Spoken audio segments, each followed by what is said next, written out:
High, আমি ছন্দাশ্রী বলছি green home থেকে বন্ধুরা।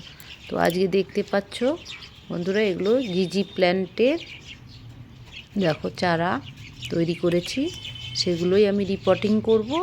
আর কিভাবে করেছি সেটা বলছি। দেখো, এই যে এটা পুরনো গাছের মানে ডাল, সেটাকে আমি লাগিয়ে রেখেছিলাম। দেখো এখানেই এটার সঙ্গে এরকম চারা বেরিয়েছিল, সেটাকে আমি আলাদা করে নিয়েছি। আর যেখান থেকে দেখো এখানে আর একটা বের হবে, বাল্বের মতো তৈরি হয়েছে।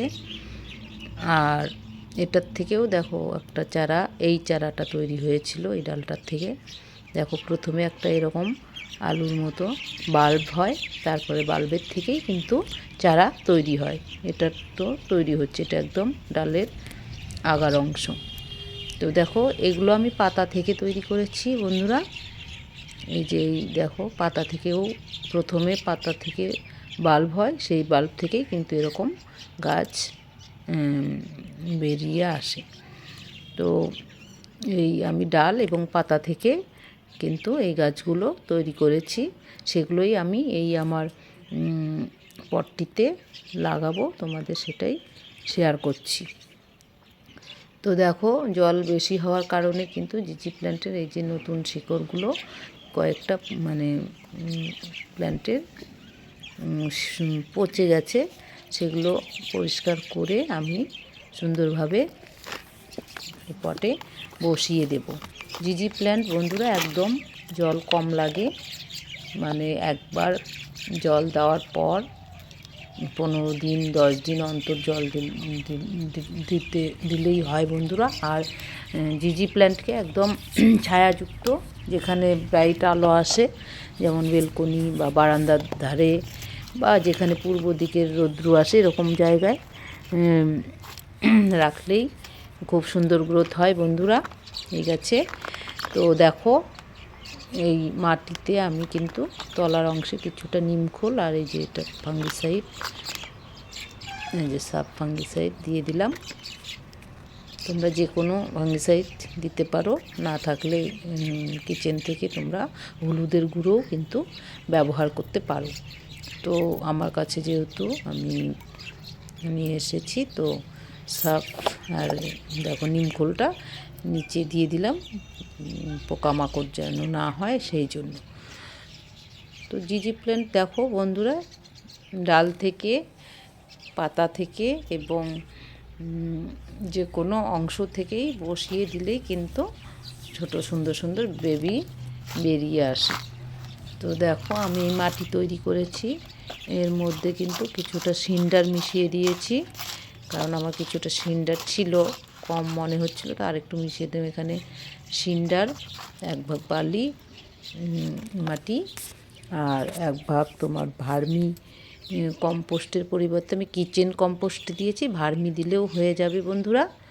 আমি যে নিজে তৈরি করি কিচেন কম্পোস্ট, সেই কম্পোস্টের সঙ্গে মানে দিয়েছি। তারপরে দেখো ছোট ছোট ইটের টুকরো, এগুলোও দিয়ে দিয়েছি।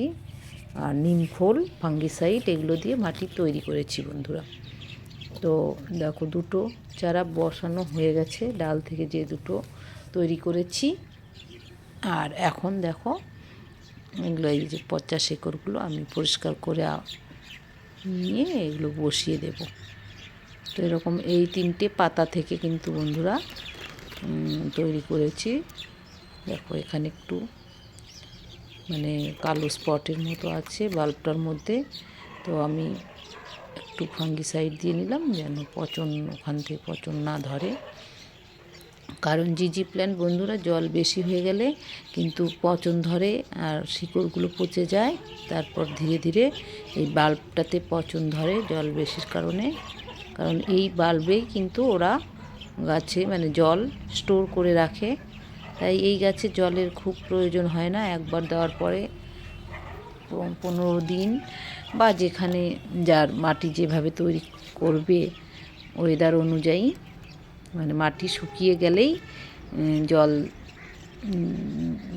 দেওয়াটাই ভালো আমি মনে করি। এখন আমি 15 দিন অন্তর, 1 মাস অন্তরও দিই, মানে মাটি বুঝে, তো সেটা মাটি বুঝে দিতে হবে জলটা শুকিয়ে গেলে।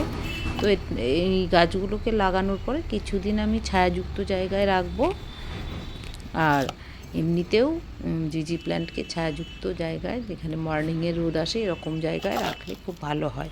তো আমিও মানে সেই রকম জায়গাতেই রাখার চেষ্টা করব বন্ধুরা। নেক্সট এর আপডেট তোমাদের দিয়ে দিব। তো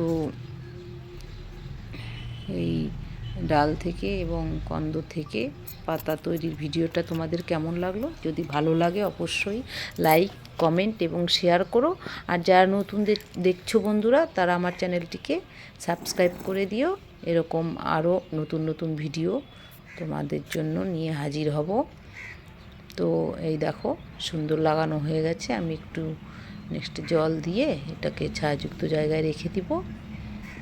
নেক্সটে কিন্তু বন্ধুরা এর আপডেট দিয়ে দেব। আর দেখো এখানে যে ডালগুলো আছে, এগুলো আমি আবারও মাটি মানে বসিয়ে দেব অন্য পটে। তো তাহলে আবার সেগুলোতে চারা তৈরি হবে।